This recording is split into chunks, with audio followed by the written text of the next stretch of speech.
One of the major risks that you face in retirement that could deplete your assets prematurely is called sequence risk. So what exactly is sequence risk? That is the subject of this episode.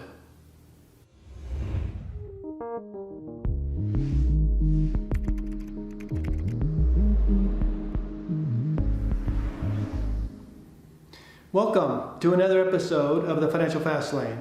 My name is Lane Martinson, and what you will find on this channel are retirement planning strategies for those over 50. And today we're talking about sequence risk. So now you don't want to confuse market risk with sequence risk because they're really two different things. Before you retire or during your working career, saving, investing for retirement, contributing to 401k plans or whatever you may be doing, you may have some market risk, right? You do have market risk if you're invested in the market, but you never have sequence risk during the accumulation years. Sequence risk is a new risk that you only experience in retirement or when you're really close to retirement. Okay, so what we're looking at here is a side-by-side comparison to show you the impact of sequence risk. So what we're currently looking at would assume that you started saving, investing around age 35, and we'll say you contributed up until age 65 when you wanted to retire. And so we're going to look at the account balance using historical market returns. If you look here at the bottom, we have a balance of just under 500,000. It's 499,825, right? Now what I'm going to do, these two, right now everything is identical based on how the market actually performed. But I'm going to shuffle the sequence. So I'm going to show the impact of the ending balance based on some years were positive, some years were negative, right? And so I'm going to switch those years around, the sequence of the market returns. As I do that, keep your eye on the $499,000 number here. Okay, sequence 1, sequence 2. Every sequence as I change all the sequences, you'll notice that bottom number does not change. So what that means is, regardless of the sequence of returns, prior to retirement, there is no sequence risk, okay? Now, let's move on to retirement. Okay, so now in this scenario, everything is starting out the same. So we're going to assume that we're going to withdraw 4% for income. We're going to assume a 3% rate of inflation. And then we're using the historical market returns.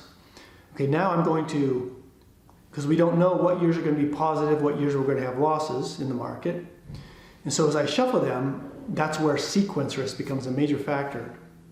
Okay, so at the age of 94, this account should be using historical returns would be $2,427,000, right?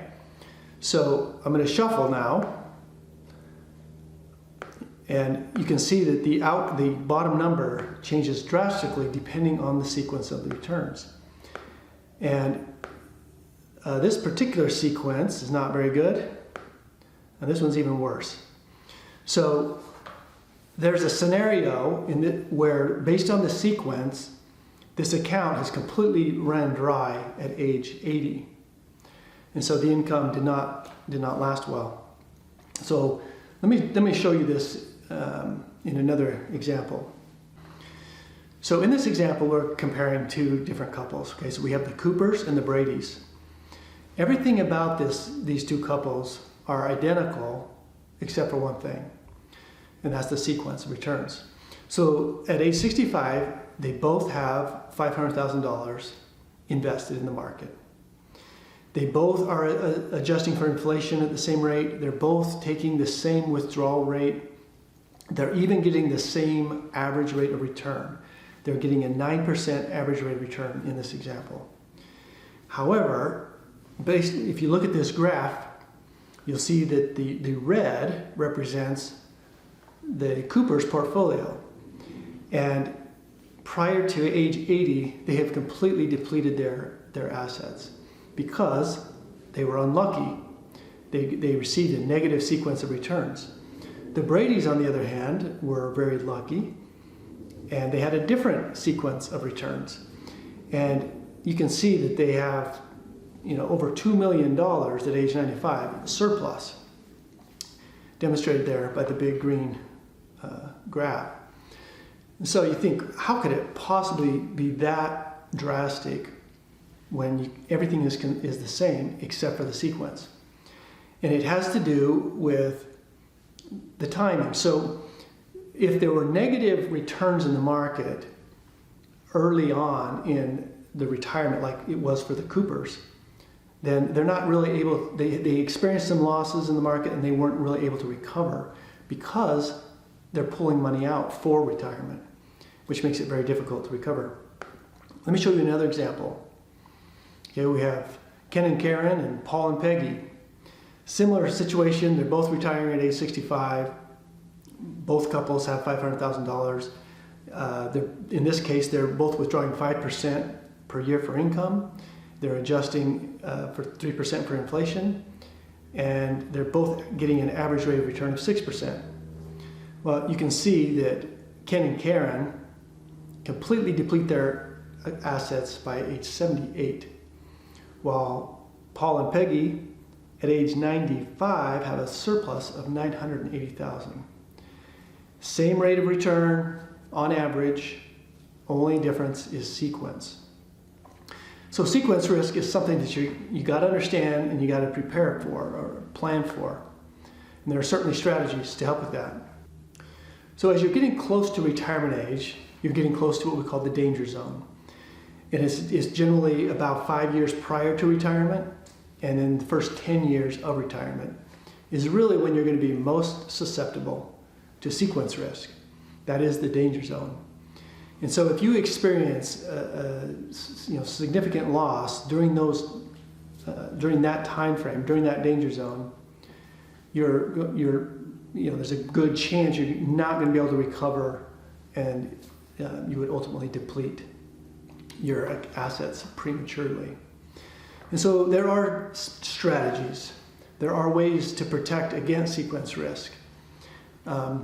We refer to them as a volatility buffer. And so there's a few different types of volatility buffers and strategies that can be used depending on your situation. But the basic concept of a volatility buffer is in the years when the market is down, you do not withdraw funds. Rather, you take income from a different source. So you have to be prepared with a separate source of money that is not in the market experiencing those losses. And when you use the volatility buffer successfully, this screen is showing the probabilities of running out of money. And then when we use the volatility buffer, just 3 down years, the odds are greatly improved.